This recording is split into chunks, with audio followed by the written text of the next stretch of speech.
நெல்லையில் சாதி மறுப்பு திருமணம் செய்து வைத்ததால் மார்க்சிஸ்ட் கம்யூனிஸ்ட் கட்சி அலுவலகம் தாக்கப்பட்ட விவகாரம்.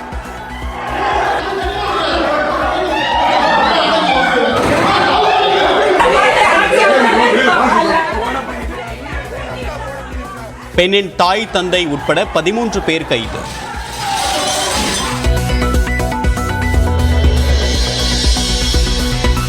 நெல்லை மார்க்சிஸ்ட் அலுவலகத்தை தாக்கியவர்கள் மீது சட்ட நடவடிக்கை எடுக்க எடப்பாடி பழனிசாமி வலியுறுத்தல்.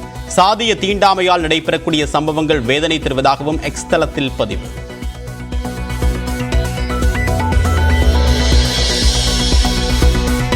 திருப்பத்தூரில் பள்ளி வளாகத்தில் புகுந்து ஊரையே அச்சத்தில் ஆழ்த்திய சிறுத்தை. 11 மணி நேரம் போராடி மயக்க ஊசி போட்டு மடக்கி பிடித்த வனத்துறையினர்.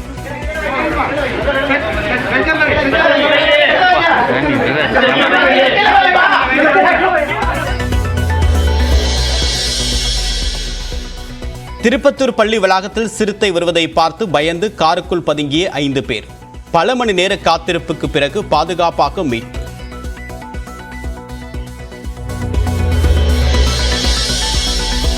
திருப்பத்தூர் நகர்பகுதியில் பிடிபட்ட சிறுத்தை அடர்ந்த வனப்பகுதியில் விடுவிப்பு. உடல்நிலை ஆரோக்கியமாக இருப்பதாக வனத்துறை தகவல்.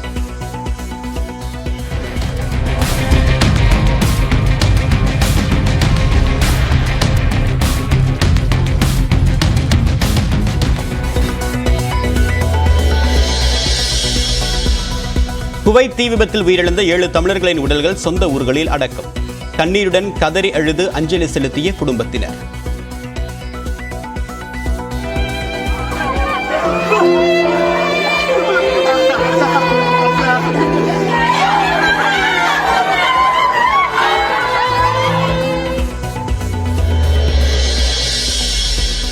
கோவையில் இன்று திமுக சார்பில் முப்பெரும் விழா.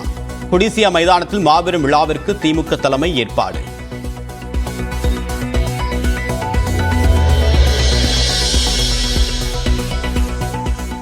இத்தாலி G7 மாநாட்டில் பைடன், இமானுவேல் மேக்ரான், ஜெலன்ஸ்கி உள்ளிட்டோருடன் பிரதமர் நரேந்திர மோடி சந்திப்பு.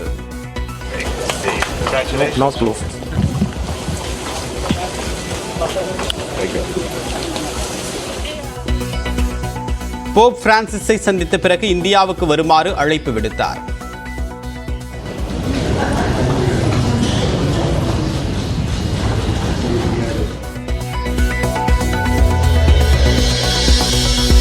ரிசர்வ் ரயில் பெட்டிகளில் முன்பதிவு செய்யாதவர்கள் பயணம் செய்வதை தடுக்க வேண்டும். ரயில்வே அதிகாரிகளுக்கு மத்திய ரயில்வே அமைச்சர் அஸ்வினி வைஷ்ணவ் உத்தரவு. சென்னையில் தமிழிசை சவுந்தரராஜனை நேரில் சந்தித்து இனிப்பு வழங்கினார் பாஜக தலைவர் அண்ணாமலை. தமிழிசையின் ஆலோசனை பாஜகவுக்கு உத்வேகம் தருவதாகவும் அண்ணாமலையும் அன்பு தன்பியின் சந்தித்ததில் மகிழ்ச்சி என்றும் தமிழிசை கருத்து.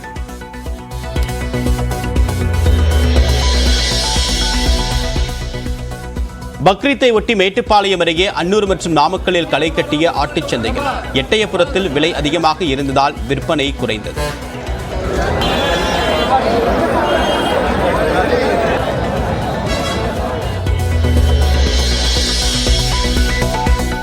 தமிழக கடலோரத்தில் 61 நாட்கள் நீடித்து வந்த மீன்பிடி தடைக்காலம் நிறைவு. சென்னை முதல் குமரி வரை மீனவர்கள் மீண்டும் கடலுக்குள் சென்றனர்.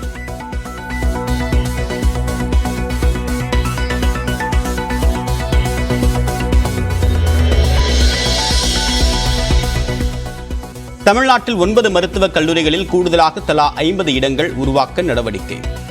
சென்னையில் மருத்துவக் கல்லூரி பட்டமளிப்பு விழாவில் சுகாதாரத்துறை அமைச்சர் மா சுப்பிரமணியன் பேச்சு.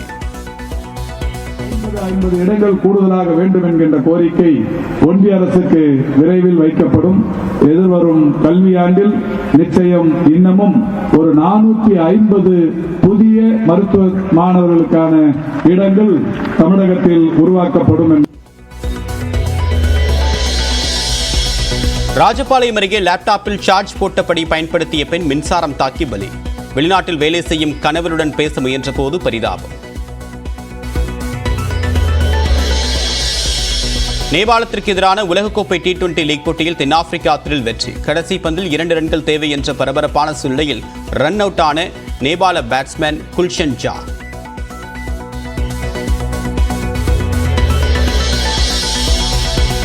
விழுப்புரத்தில் சமூக பாதுகாப்பு திட்ட தாசில்தார் மற்றும் பெண் ஊழியர் வீடுகளில் லஞ்ச ஒழிப்புத்துறையினர் சோதனை. அரசின் உழவர் பாதுகாப்பு திட்டத்தில் முறைகேடு செய்தது கண்டறியப்பட்டதால் நடவடிக்கை. மக்களவைத் தேர்தலில் 40க்கு 40 தொகுதிகளில் வெற்றி பெற்றிருக்கும் நிலையில் அதற்கு வாக்காளர்களுக்கு நன்றி தெரிவிக்கவும் கருணாநிதி நூற்றாண்டு நிறைவாகவும் கோவையில் முப்பெரும் விழா இன்று நடைபெறுகிறது. அதில் பங்கேற்று முதலமைச்சர் மு க ஸ்டாலின் உரையாற்ற உள்ளார். விவரங்களை நிகரான நம்முடைய மண்டல தலைமை செய்தியாளர் குருசாமி, இந்த முப்பெரும் விழாவுடைய முக்கியத்துவம் என்ன?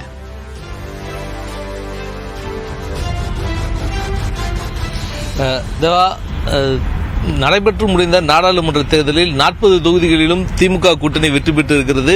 இந்நிலையில் இந்த 40 தொகுதிகளிலும் திமுக கூட்டணி வெற்றி பெற்றிருக்கக்கூடிய நிலையில் இதற்கு நன்றி தெரிவிக்கும் விதமாக முதல் கட்டமாக கோவையில் பிரம்மாண்டமான பொதுக்கூட்டமானது இன்றைய தினம் கோவை கொடிசியா மைதானத்தில் நடத்தப்பட இருக்கிறது. இதற்கான பிரம்மாண்ட ஏற்பாடுகள் செய்யப்பட்டிருக்கிறது.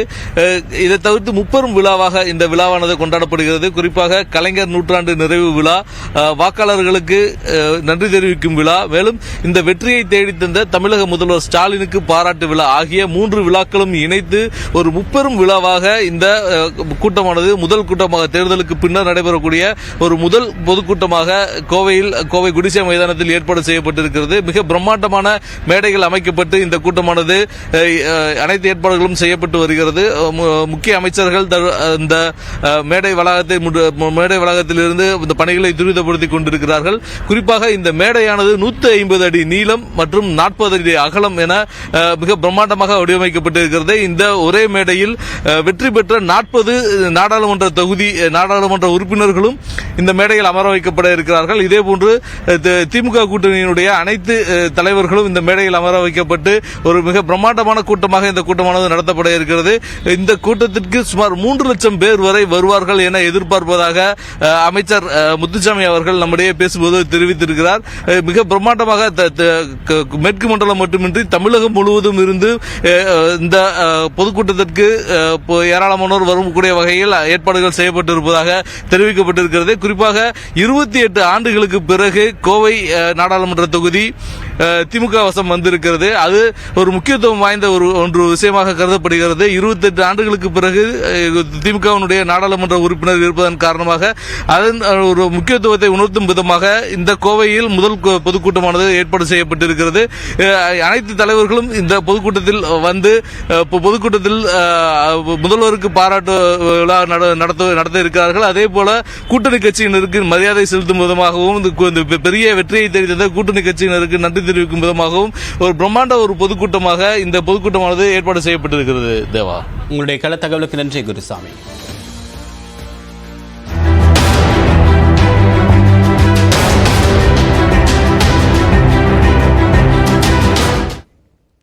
விக்கிரவாண்டி இடைத்தேர்தலில் போட்டியிடக்கூடிய திமுக நாம் தமிழர் கட்சி வேட்பாளர்களை அறிவித்திருக்கும் நிலையில் முக்கிய எதிர்க்கட்சியான அதிமுக மற்றும் பாமகவின் வேட்பாளர்கள் எப்போது அறிவிக்கப்படுவார்கள் என்ற எதிர்பார்ப்பு எழுந்துள்ளது.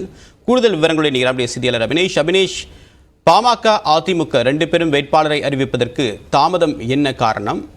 அதிமுகவுடைய வியூகம் என்னவாக இருக்குதுல்ல?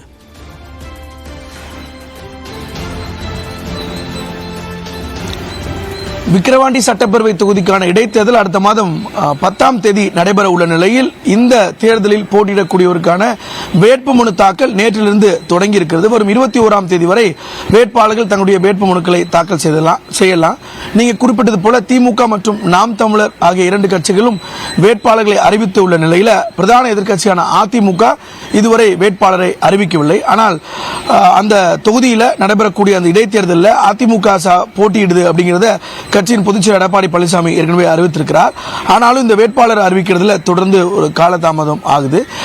குறிப்பாக நேற்றைய தினம் தான் நீண்ட இடைவெளிக்கு பிறகு, அதாவது தேர்தல் வாக்கு எண்ணிக்கைக்கு பிறகு எடப்பாடி பழனிசாமி சென்னைக்கு வந்திருந்தார். நேற்றைய தினம் விழுப்புரம் மாவட்டத்தை சேர்ந்த முக்கிய நிர்வாகிகளோடு, கட்சியோட முக்கிய நிர்வாகிகளோடு அவருடைய இல்லத்தில் ஆலோசனை நடத்தி இருக்கக்கூடிய நிலையில் வேட்பாளரை தேர்ந்தெடுத்திருப்பதாகவும் இன்று மாலை அல்லது நாளை காலைக்குள் அதிமுகவில் சார்பாக போட்டியிடக்கூடிய வேட்பாளரை அதிகாரப்பூர்வமாக அறிவிக்க இருக்கிறாங்க.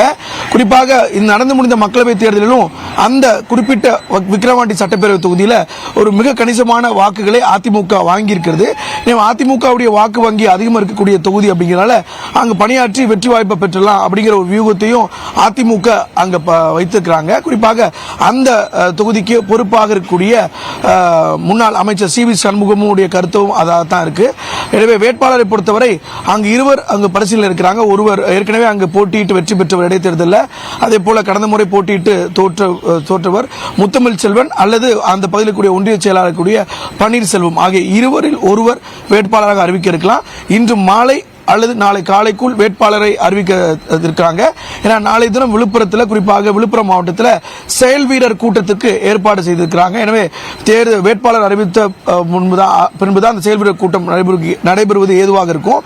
எனவே நாளை காலைக்குள் அந்த வேட்பாளர் பட்டியல் என்பது அதிகாரப்பூர்வமாக அறிவிக்க இருக்கிறாங்க. பாமகவை பொறுத்தவரை திட்டவட்டமாக நேற்றைய தினம் அதிகாரப்பூர்வமாகவே தேசிய ஜனநாயக கூட்டணியின் சார்பில் பாமக சார்பில் அந்த விக்கிரவாண்டி தொகுதியில் போட்டிடுவாங்கன்னு அறிவிச்சிட்டாங்க. வேட்பாளர் தேர்வை பொறுத்தவரை அவர்களும் நேற்று முன்தினமே வேட்பாளரை இறுதி செய்துட்டாங்க.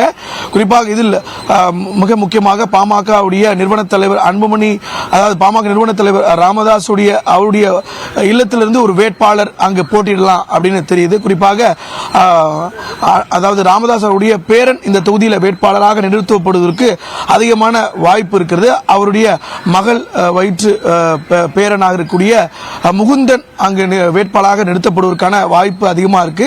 ஏன்னா அந்த தொகுதியில் அவர் 2026 என திட்டமிட்டு ஏற்கனவே பல்வேறு பணிகளை செய்து வரக்கூடிய நிலையில இந்த இடைத்தேர்தலில் அவரே வேட்பாளராக நிறுத்துவதற்கான ஒரு சூழலும் இருக்குது. ஏன்னா பாமகவிற்கான களமாகவும் அது இருக்கக்கூடிய நிலையில அந்த தொகுதியில் ஒரு 4 முனை போட்டி நிலவுவதற்கான வாய்ப்பு இருக்கிறது.